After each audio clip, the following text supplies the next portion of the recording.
मागचं मनोहर आणि सुंदर दृश्य सोडून, निळ्या पाण्याची बावडी सोडून आणि खूप सारी फळांची आणि इतर झाडं सोडून आपण आता पुढं निघणार आहोत. तर आपण मंदिराच्या अगदी जवळ आलेलो आहोत. फुलांची इथं सुंदर झाडं लावलेली आहेत, बगीचा बनवलेला आहे. खरं तर इथं झाडांचं खूप सारी काळजी घेतली गेलेली आहे. इथं खूप सारी अशी झाडं आहेत जी मी पहिल्यांदा पाहतो. खूप सारी अशी झाडं आहेत जी फळझाडं आहेत. पहिलं मला माहिती नाही हे कसलं फळझाड आहे आणि काय आहे.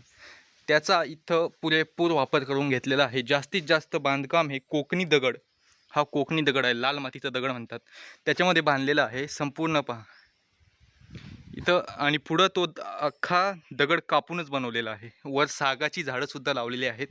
मंदिराचा आसपासचा परिसर छान ठेवण्यात आलेला आहे. इथं आपटं म्हणजे आपलं सोनं, दसऱ्याचं सोनं, त्याची झाडंसुद्धा आहेत. हे प्राजक्ताचं झाड आहे, हे प्राजक्ताचं सुद्धा झाड आहे. तर छानसा परिसर बनवलेला आहे.